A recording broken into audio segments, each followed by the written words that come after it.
A few days ago, I put up what I think is the most important video I've ever put on YouTube, and was on self-love. If you've not seen that video, first thing, click here, watch it, because this video is the Q&A from you guys. I saw great questions in the comments, and in 20 minutes, I didn't answer all of them, so that's what I'm gonna do right now. I've got them here on my phone, and I'm gonna pull them up. So here we go. All right, question number 1. You talk about loving people even if they've done wrong. I blocked my ex on Facebook and the phone after she cheated on me. Do I need to unblock her to practice what you're talking about? No, absolutely not. You can exclude people from your life while still extending to them those sort of good vibes. All that I mean when I say love people even when they've done you wrong is that you don't wish ill on them. You hope in your ex's case, 1, that she begins to treat people better and doesn't cheat on them, and that 2, once she gets there, that she actually does wind up happy. You don't need to have this psychic warfare against people who have wronged you. Question number 2.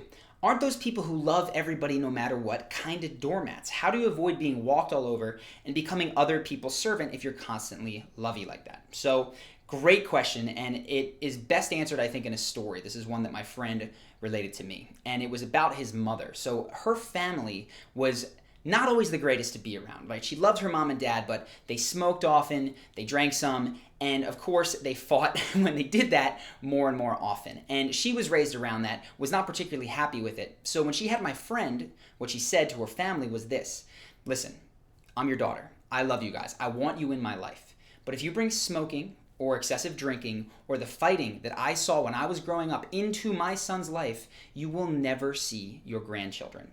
And that is kind of the illustration of what self-love allows you to do. It allows you to create firm, healthy boundaries in your life so that people cannot enter it unless they are a positive influence. When I say love people, what I'm saying is extend that love to them. I love you no matter what, but I will only include you in my life if you are a positive influence and if you meet certain conditions that are absolutely important to me.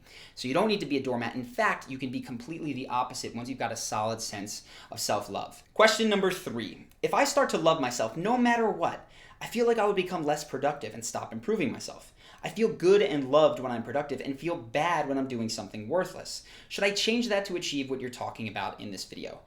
Absolutely not. So for instance, if you did for 24 hours, you were completely unproductive. You ate Cheetos, you ate Oreos, you watched TV reruns, whatever it is. At the end of that, it's going to be very natural for you, even for someone who feels a tremendous sense of self-love, to feel disappointed in their behavior. Having a high sense of self-regard and self-love and even self-esteem doesn't mean that you look back on every decision and go, that was a great decision, really proud of that. All that it means is you have this underlying sense of, you know what, even though I've made mistakes, even though things in my past are not as I'd like them to be, I care for myself. So quite the contrary in terms of productivity. If you were to ask yourself in the present moment all the time, how would I behave right now if I truly loved myself? You're not going to find answers like I'd sit down and watch TV for another 4 hours. Typically, you're going to do things that are good for you, that are productive and good for other members of society. So I would say that self-love and productivity actually go hand in hand. Question number 4. Didn't the insecurity make you the person you are today? Without the insecurity that you felt because you weren't loved, and if you felt perfectly loved now, wouldn't you have become complacent, and won't we? Well, the truth is, yes, insecurity did drive me. It made me the person that I am today, but I will tell you that's not the only way to do it. Right now, I'm not making this video out of insecurity or a desire to improve myself. I'm making this video because I want to continue the conversation that we started. You guys ask great questions, and I want to contribute back to it. I'd like to keep this dialogue going. I guess the point is that there's lots of different kinds of fuels, and I was driven by insecurity for a long time, and a lot of amazing things in my life came from it. And some people do the same with anger, with fear, right? Trying to prove other people wrong. And those fumes can take you very far. But the truth is, the way that you should think about them is that they're noxious fumes. And you're driving really fast on anger, but it's filling up that car with stuff that is choking you. It makes it a miserable ride, even if it goes far. There are cleaner burning fuels: excitement, the desire for some variety, the desire to contribute to other people, to your community, to humanity in a greater way. Those can make you do things and absolutely take you out of complacency. I think of Elon Musk when I think of this. And when I listen to him speak, I don't know the guy, obviously, but he doesn't seem to have a chip on his shoulder. He doesn't seem to want to prove anything. He genuinely seems to want to improve the world and do the things that he thinks are best for humanity 500 years down the line. That desire to contribute has certainly not made him complacent. So if Elon Musk can do it without seemingly needing to be insecure, I am sure that the rest of us can find a way to do it as well. Question number 5. What if you don't love yourself? I was doing the mirror exercise and I knew that I wasn't telling the truth as I looked at myself.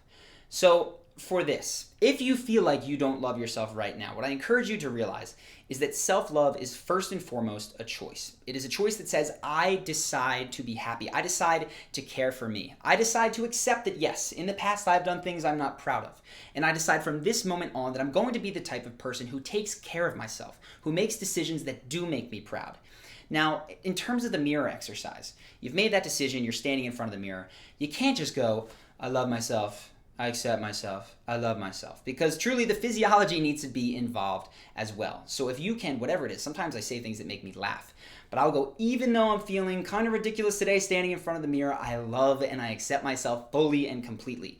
You've got to commit yourself to it. If you need to shout, if you need to scream, whatever it is to break out of that I don't like myself pattern, snap the tone of voice, snap the body language, you will start to feel it more intensely and stick with it. Truly, it is a decision. And if you don't feel it when you're looking in that mirror, there's probably nothing more important that you can go and do right now. Question number 6, how do you maintain this? I had this mindset a couple of months ago, but I stopped worrying, so I lost it. So 2 questions that I kind of see here. One you did ask and one you didn't. The one you didn't ask is, how do you keep it going if you're feeling crappy right now and you want to make sure that it actually drives into your brain? And I've been there. What I recommend is, if you're in it right now, in a bad state, decide that for the next half of an hour, anytime a negative thought enters into your brain, you will do the exercises. You will interrupt it, you will feed yourself the self-love, and then you will extend that love and that gratitude to people around you. For more detail, go to the last video I mentioned before, but 1/2 hour is generally enough to make that state change for a long time to come. To your question, you feel better, you don't feel like you need to feed yourself that self-love all the time. What do?